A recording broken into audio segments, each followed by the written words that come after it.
In the bustling neighborhood of Windhoek, a young woman named Unapawa thrived in her small but vibrant poultry business. Known affectionately as Miss Chicken, she had built a reputation for her dedication, rising before dawn to tend to her chickens, clean their cages, and collect their eggs. Here days were long, filled with sweeping the compound, feeding the birds, and heading to the market to sell fresh eggs and clean chicken meat. Anapawa's hard work was admired by many, and her modest flat, tucked behind rows of similar homes, was a testament to her resilience and entrepreneurial spirit.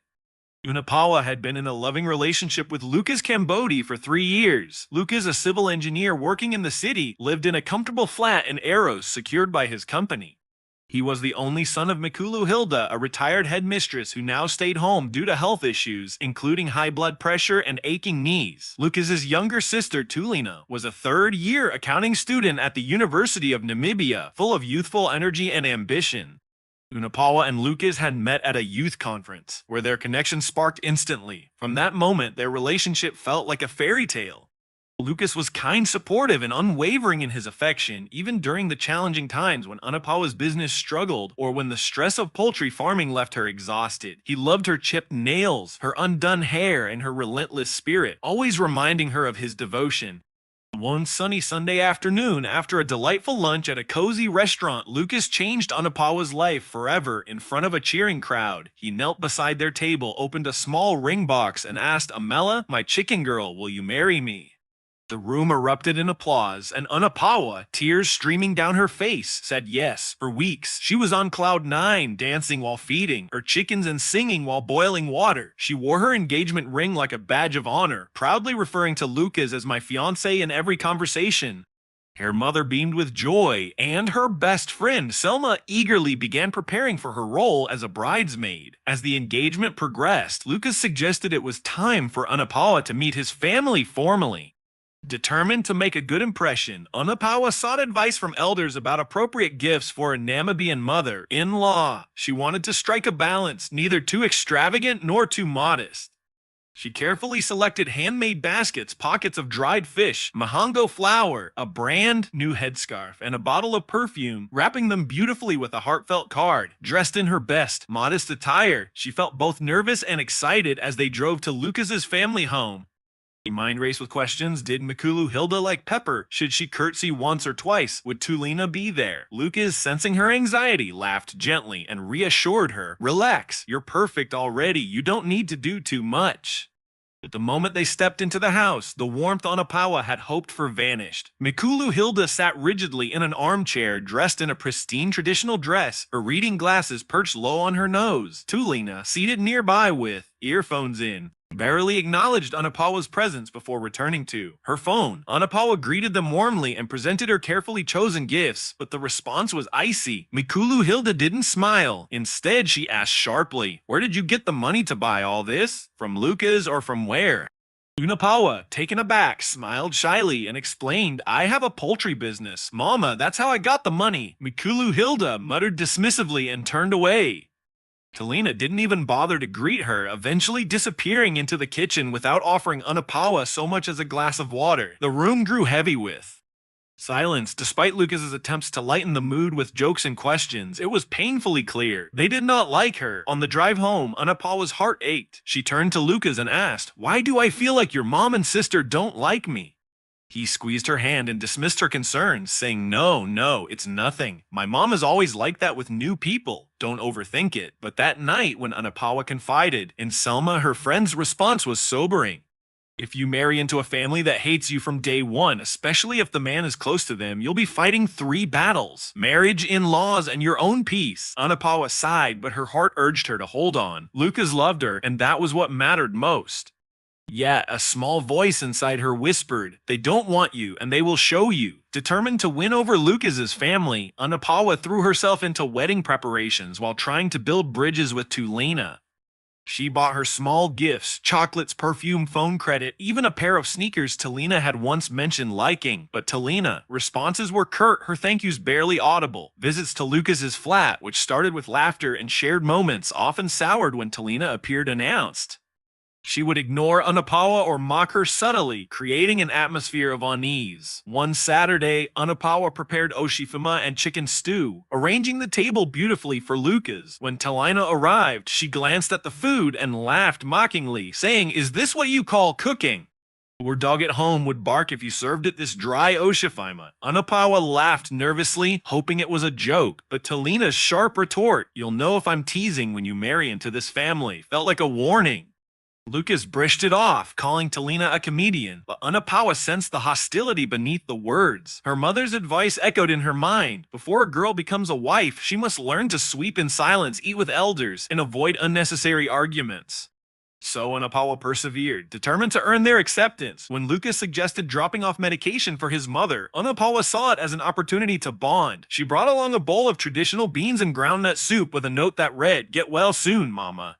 But when Lucas stepped out to greet a neighbor, Mikalu Hilda seized the moment in a cold, measured voice. She said, "Look here, I don't like you, and you are not welcome in this family. You can bring all the beans and chicken in the world, but don't think your gifts will make us accept you. If you're wise, pack your pride and walk away while you still have time." Anapawa trembled, feeling as though she'd been slapped. She wanted to cry, but forced a calm smile and said, "Thank you, Mama, I have heard you."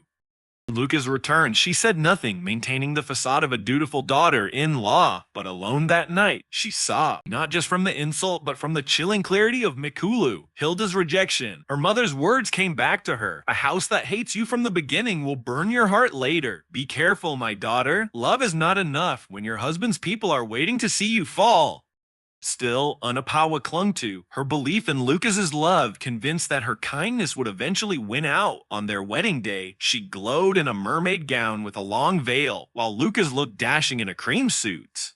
The ceremony was emotional, with Selma crying tears of joy and even Mikalu Hilda and Tulina offering smiles, though they lacked warmth. After the wedding, Anapawa moved into Lucas's flat in Eras, and for a brief moment, life felt peaceful.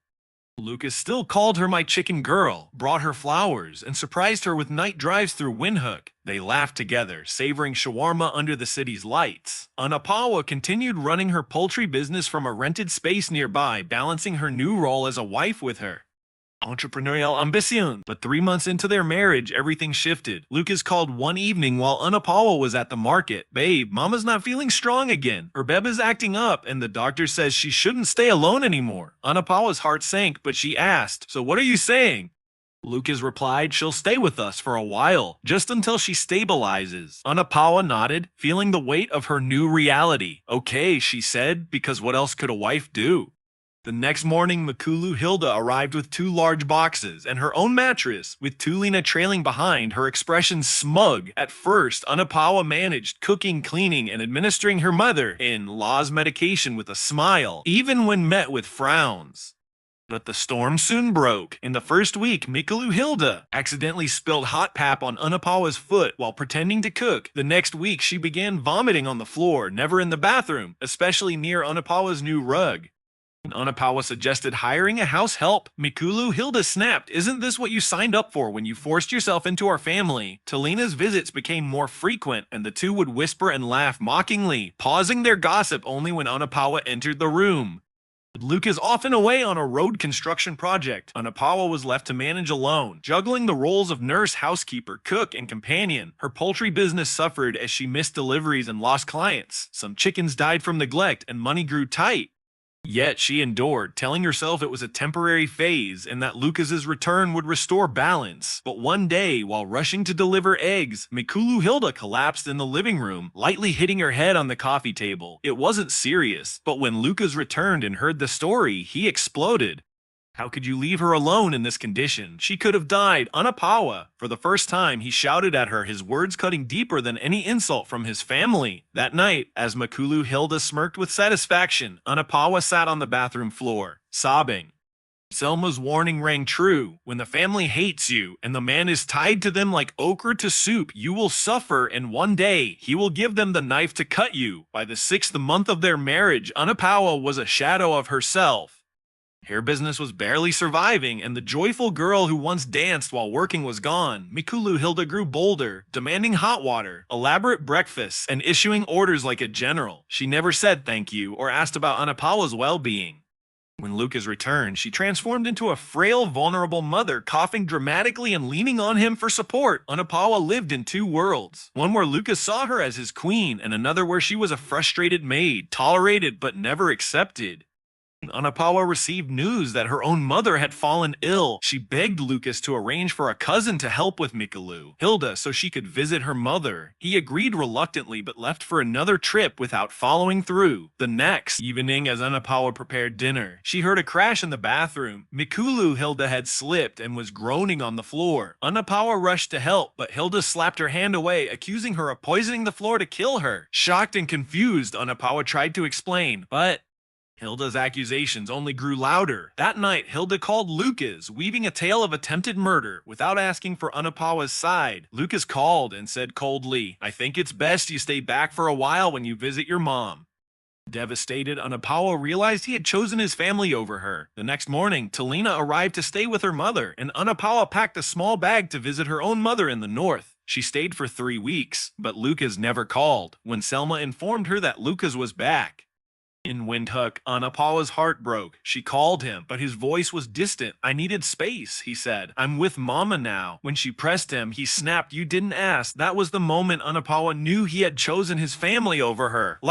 A month later, her mother asked, "When are you going back to your house?" Anapawa hesitated, then smiled and said, "When I'm strong enough, Mama," but she knew strength wasn't the issue. It was about choice. A week later, Lucas appeared at her mother's compound, looking weary.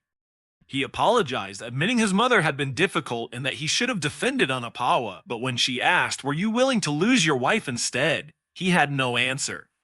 Anapawa spoke her truth. "The day your mother accused me of trying to kill her, and you shouted at me without asking my side, something inside me broke. This marriage was a mistake. I thought love was enough, but love without protection is suffering. Your family didn't want me, and you let them win.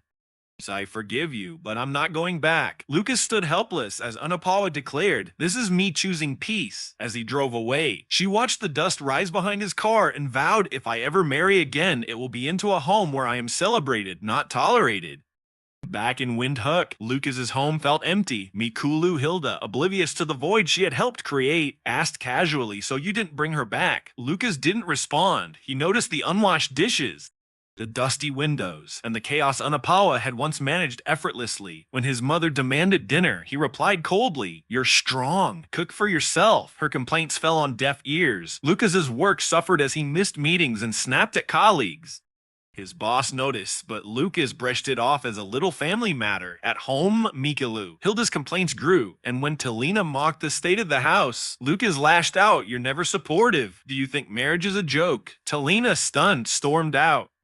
Alone, Lucas sat in the quiet house, haunted by his failure to protect Anapawa. 6 months later, Anapawa stood in Catcher, her poultry business thriving once more. Her glow had returned, and she was at peace. One day, Lucas appeared with an envelope containing money and her belongings. She gently declined, saying, "I don't want anything that will pull me back." He shared that his mother had passed, and Anapawa, feeling neither joy nor sadness, offered her condolences. Before leaving, Lucas said, "If I ever remarry, I pray I become a better man." Anapawa smiled, knowing she had chosen peace over. Position, a lesson hard learned but deeply cherished.